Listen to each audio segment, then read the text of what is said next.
Hi, I'm Molly. And I'm Jamie, and this is our From the Pasture with Hired Hand podcast. As the owners of Hired Hand website software, we've been developing websites and creating internet marketing strategies for livestock breeders for the past 10 years.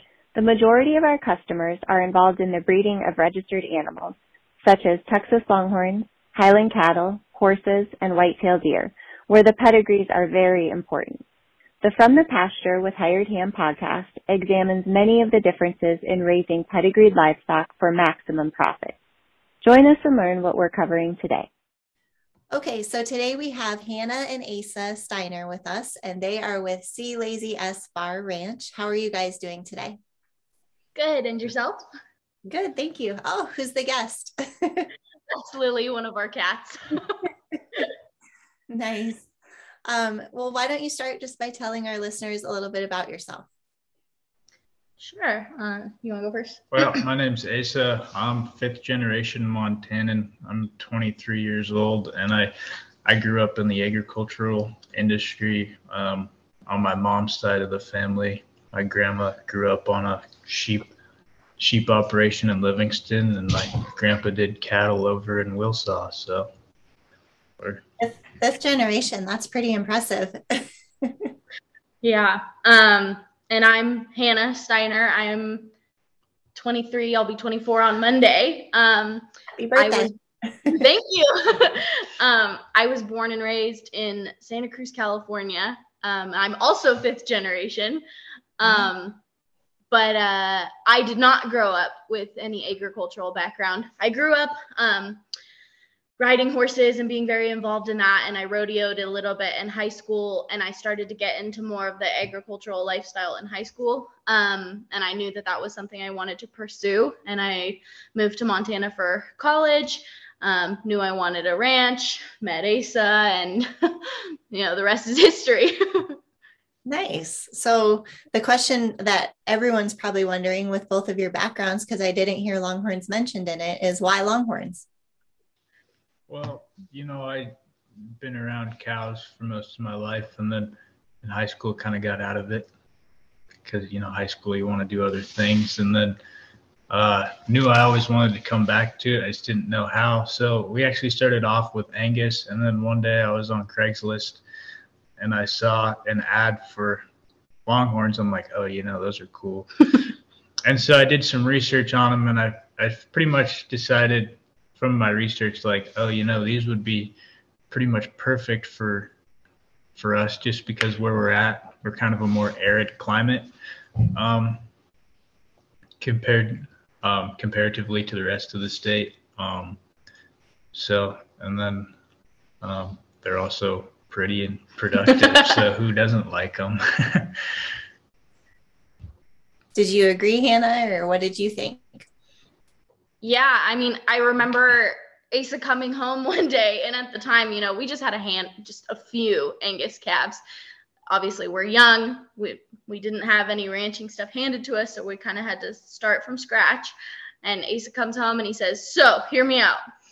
Longhorns." I'm like, what? And then, we started to look into it, and we were hooked, so. Nice. So did you end up buying the first ones that you saw off Craigslist, or how did you actually start purchasing and getting started then? Were they the ones you saw on Craigslist, or were those local ones? Oh, actually, the ones I saw on Craigslist were from the guy that we actually bought our first ones from. Yeah, so we got our first Longhorns from Jeremy McCullough, who is Rockingham Cattle Company in Wallowa, Oregon.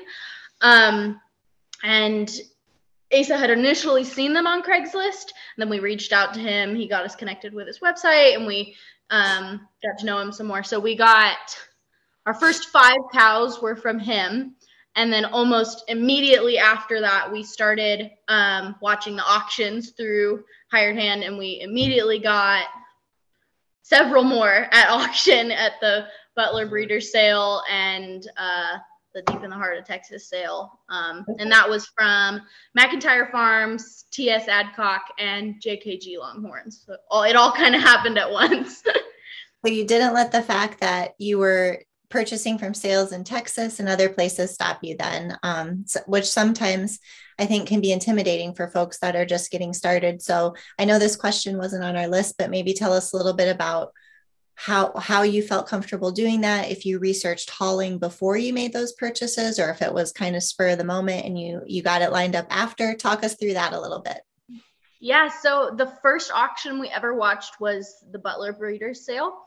And we just thought it was going to be cool to watch because we had watched online auctions for Angus before.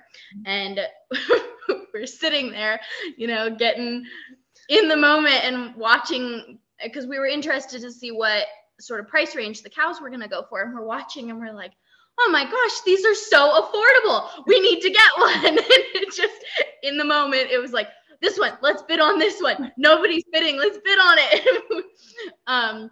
We won her, and she's one of our favorites now. She's a yearling heifer. But once the sale was done, we just got the one. We're sitting there and we're like, okay, how do we get her here?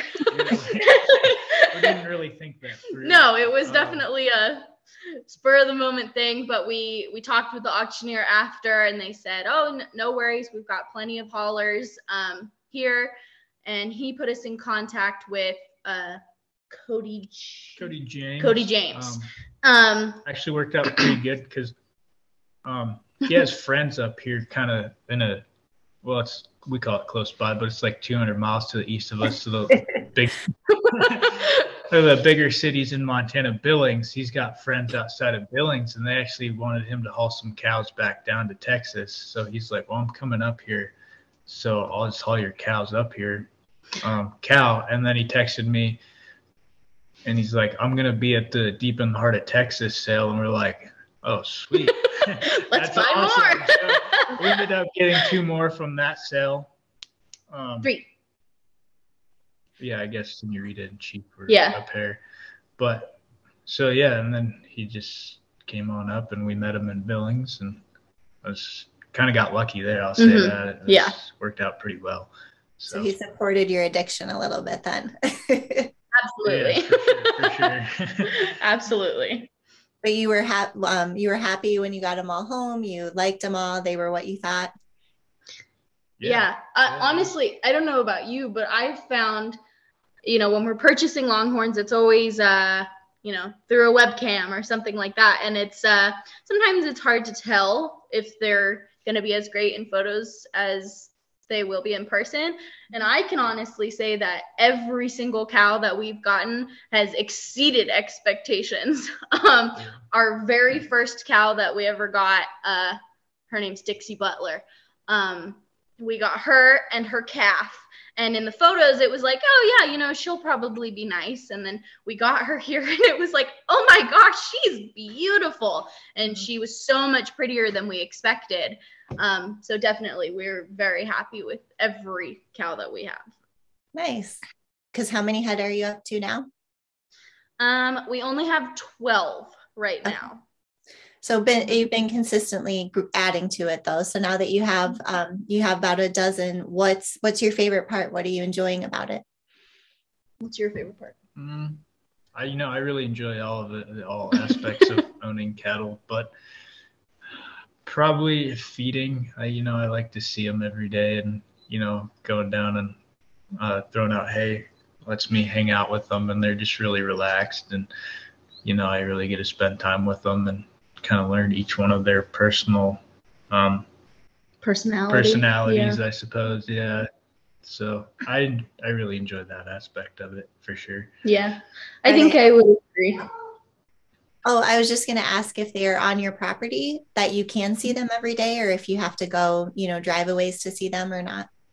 Yeah, they actually are on our property, and I actually work from home. So my office in our house, I have a window that looks out towards the back of our property, and I'll be sitting there working away, and like clockwork every single day, the cows walk past my window on the other side of the fence to head and get water after having breakfast, and then they walk back. And so it's really nice every day to see them walk by and be like, oh, there they are, same time every day.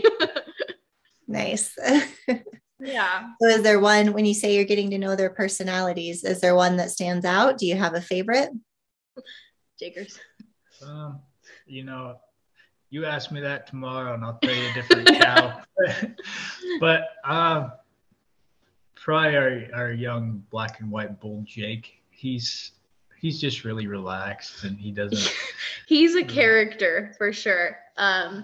He's not quite one yet, so he's still very young, but he's the type of bull who you'll go down for feeding time and he comes running up to you and he's like, "What is up, guys?" And we always laugh because he always sticks his little bottom teeth out and like smiles at you. He's funny. He's a character. He's a good boy. And he like all of our cows have come a long way from being, you know, right off the trailer, being very skittish to now, you know, they respect your space. You never worry about like, oh shoot, is this going to be an issue? But you know, they come up to you and you know that they know, oh, these are my people. Like we can eat out of their hand, we can scratch them, but you know, when it's time to have some space, they're like, okay, we get it. So it's been nice to see how they've all developed since being here. So one question that just popped into my head is I'm thinking back to how you got started with a lot of them from Texas. When they arrived in Montana, was there snow? Was it winter, or have they been through a winter yet? This is their first. This is their first winter. We got them. They came kind of middle of September, which this year was kind of abnormal. So it was warmer than most years. Yeah. But we got our first snow in October, and the ones from Texas, they kind of had a bad attitude about it for sure. Naturally. But they've gotten over it, and they're fine now. So they don't enjoy it. But they're by no means miserable or anything. Yeah. We've got different shelters around the property where they can keep themselves out of the elements and plenty of high quality feed, so they're doing just fine. Nice. Well, you guys talked a little bit about Cody James and Rocking M and some of the sales, the Butler sale and the Strudolf sale. Is there anyone else that you kind of want to give credit to for helping you get started or kind of sparking this bug with you? For sure, Jeremy. Of Rocking M. Yeah. He's been a huge asset to us. Huge, I guess mentor kind of too. He's been great for us. Really nice guy as well. And probably our parents. Yeah, our parents for sure. I mean, they've been a huge part in helping us, you know, see all this through from, I mean, I don't know many people our age in the industry or doing what we're doing. And I definitely don't think we'd be where we were at without them. I mean, when we got married almost 2 years ago, my parents gave us our land as our wedding gift, and we started with that. And then Asa comes from a family of contractors. So Asa and his dad built our house, and then, you know, we started our ranch from there. So we definitely couldn't have done it without the support of our family. That's great. That's amazing. Yeah, grandma too. My grandma, she actually went halvesies with us on some of her cows. Our first cow, actually. She went half and half, and now she's addicted too. Yeah, so we got her hooked with Longhorns as well. So very cool. Yeah. Is she close enough nearby that she can come and see them? Yeah, pretty much all of our family is in Bozeman right now, which is like 40-ish minute drive. So yeah, she comes out. She hates the cold, so she comes out when it's not too cold. Makes sense. Yeah, absolutely. Love what you're hearing? Be sure to check out our Pickup Truck Confessions. It's a video series where we hop in the truck or rental car and interview a variety of breeders about what drives their passion for their livestock, how they got started in the breed of their choice, marketing tips, and more. And now, back to the podcast. So what made you, kind of going through this process that we've just talked about, what made you decide that you were ready to get a website and then chose Hired Hand for it? Yeah, so that was kind of my doing. I'm fairly techie, so I had made our first website originally. And just, you know, as we were researching bloodlines and other ranches and cows and everything, every website I would pull up, I kept seeing Hired Hand, Hired Hand, Hired Hand. I'm like, what is this? And then I noticed, wait, this is who is doing the auctions as well. Like, I need to learn more about this. So I started to do the research, and I was like, you know, I like our website now, but all these folks, I like their websites a lot more. So maybe we should look towards doing this. And I think the big thing that made us choose Hired Hand is the integration between all the websites. Like, my favorite part is being able to go down to the bottom of, let's say our primary herd sire and look at his pedigree and go, oh, wow, I didn't realize that this was in his pedigree. Click on it, and then it takes you to that ranch, and then you can see what kind of cows that ranch has. And I just really appreciate how integrated everything is. And then on top of that, what I didn't realize until we were actually talking with one of the consultants was the sort of back office herd management aspect of it is huge. Being able to monitor, the horn measurements and just all that sort of stuff. We knew that it was going to be a smart investment to help our business grow ultimately. So are you putting to use our little padlock system where you can keep some stuff private or show it on the front end? Yes. You're not in the website a ton, so he's like, what?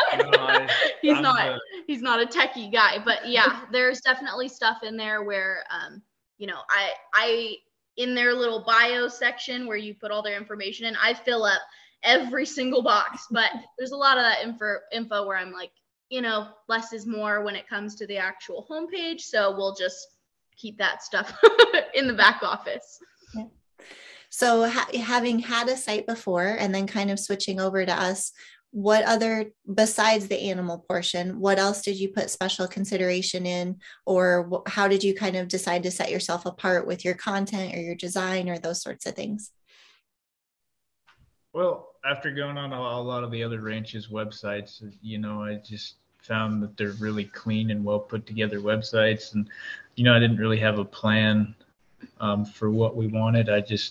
After seeing all the other ones, I'm like, I trust their web designers to give us an amazing website, and they for sure delivered. Yeah, we had a super brief phone call interview, and it was just like, what do you guys want? Here's the thing. It was like, I don't know. It's up to you guys. We trust you. Here's a photo, roll with it.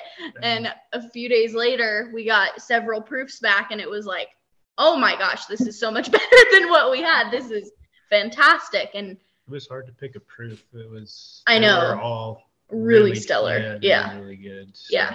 Well, I have to admit, those are our favorites when someone just says, you come up with something and we'll tell you if we like it, or, we kind of want to see those, because it just gives us more freedom and really lets you kind of set yourself apart, I think, versus if a client says, well, I really like this site, I want it to be like this or that. It's, so thank you for letting us do that. I'm glad you liked them. Absolutely. Yeah, is there anything else specifically with your website that you're trying to do to kind of stand out, or have you done anything to maybe make yourselves more known locally to increase private treaty sales, anything like that? I think with the website, as far as the design goes, we tried to keep things very simple and clean and clear cut, because I know for me, one of the most frustrating things when I go onto a website is when there's like too much information and I can't find what I'm looking for. And so we very much wanted it to be to the point. And so that way there was no questions when you go on there, you know what you're getting into. As far as like setting ourselves apart locally and whatnot, honestly, the Longhorn market up here is not great. It's not a whole lot. It's difficult. And honestly, we are very seriously looking at relocating more to like the Texas, Oklahoma, Louisiana type area to be closer to, more folks like us. But we definitely, we're able to see, who's seeing our website. Well, not exactly who's seeing our website, but how many people are visiting it and all that sort of stuff. And I would say since we got our new website, we've had a lot more traffic and a lot more people actually looking to see what we've got going on. And it really helps too, the integration with our social media. it's easiest for me to just hop onto Instagram and be like, okay, here's pictures of the cows. And it's nice that it's like, Hired Hand has links to that and that connects to our Facebook. And so it makes the whole process really easy. And that way we can easily have everyone have access to all of our platforms. So good. Yeah. So one thing I would suggest before you decide for sure if you're going to move, not to try to sway you, but probably the closest sale is the Oregon sale in June. I'm assuming you haven't been to that one or watched that one yet? So many great breeders from that part of the country all come together for a futurity, a sale, great food, great wine. They do a wine tour. It's just an amazing event. So if you guys can make that, I would definitely suggest, I think that would be a great opportunity for you to meet more folks that are kind of out of the main market areas and maybe have some advice or, just to get to know you're not the only ones kind of up there. So I think too, it's not only that there's not a ton of business where we're at, but also we don't have as much land as we would like. The land that we do have is difficult because, like Asa said, it's really arid. So we're limited to how many cows we can have. I hate to be those winter wusses, but oh my gosh, I'm tired of it. Yeah. We just went on our belated honeymoon in January and we went to Florida and we were like, I am so tired of the cold. We need to get out of here and go somewhere, because I definitely will say ranching in the winter is not easy between keeping water spot, the wind. I mean, we had 60-mile-an-hour winds a few days ago, and it's just, we get up every day and we do it, but that's not to say that it's not kind of a bummer when it's negative 30 and 60-mile-an-hour wind. It's not my favorite thing, but I hear you. You're talking to an Iowan, so I get it. We have the same thing. So yeah, exactly.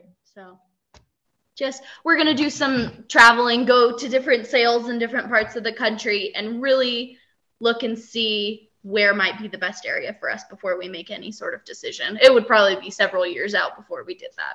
So what sales are you planning to attend? What's on our to-do list?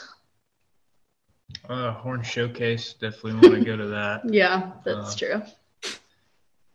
I will say it's hard for us to get away from the ranch because, we got to find someone to watch the place and we got a lot going on here. So, typically we're only able to, vacation or go anywhere maybe max 3 times a year, where the both of us go somewhere at once. So we don't have a ton that we're actually able to go to. So we want to make sure that we get to go to the big ones this year, to meet some folks, see what's going on, and then, start broadening our horizons in the next couple of years and maybe go to different ones that we hadn't gone to. So definitely Horn Showcase is top of the list this year. There's too many of them. I just want to go to them. I know. I can't. It's hard to narrow it down. It's really hard to narrow it down, but I for sure say the Horn Showcase. That's a for sure. The rest of them we still have to figure out. At least you can join us online for the others, right? Yeah, exactly.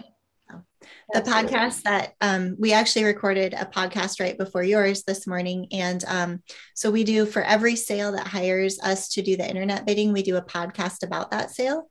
And we try to release it about a month in advance, a few weeks in advance. So that would be a good resource too. It kind of gives you, you can go back and listen to past ones from sale hosts, and they'll talk about kind of their bloodlines and their goals and that. But this year we're doing it a little different, and we're interviewing buyers and consigners from previous sales, so they can kind of give their insight on why they like that sale and choose to come back year after year. So that might be great to help you make your decisions besides the Horn Showcase. Definitely. Yeah, for sure. That sounds really cool. You love podcasts. So. Yeah, I like podcasts.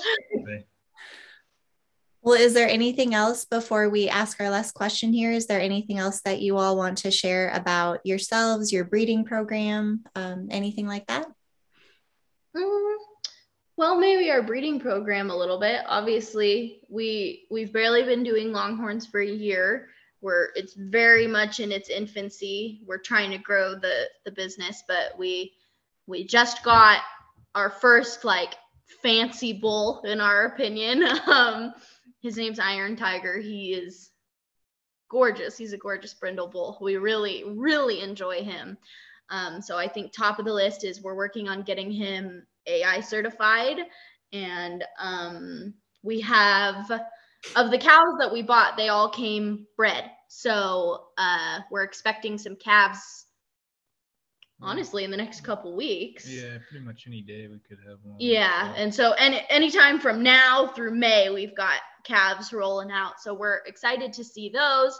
And then come probably September-ish, we're going to get a lot of our girls bred to Tiger to see what sort of progeny he's going to have. And I'm excited for that. I don't know about you. Yeah, I mean, I've seen some of his siblings there for sure. They're nice. And then I haven't seen any of his progeny, but I've been told that he does really well. Mm-hmm. So it'll be interesting to see what he produces for us. Yeah, for sure.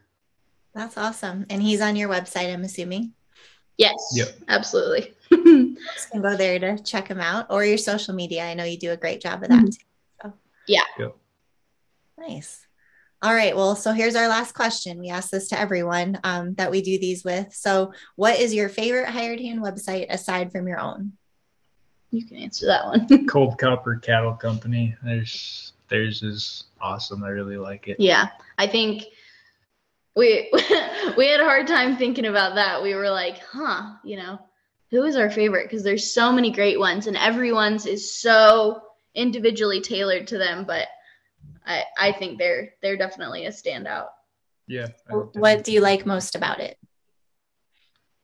Me personally, I love the design of it. I was very involved in graphic design growing up, and so definitely just the way that theirs is laid out, all the little details, the very rustic looking fonts, and also just the ease of access to everything. It's very cleanly laid out. I really enjoy it. Yeah. I agree with the cow eye candy doesn't hurt either. They have some beautiful animals. So. Oh yeah, absolutely. Yeah, for sure. I know. We what sale did we just watch?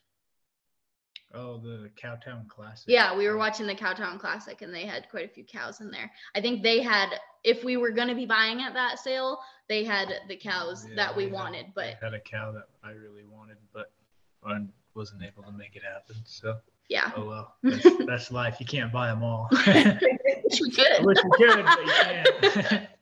Maybe next time, right? Yeah, definitely. Yeah, there'll be other chances. I know that. Yeah.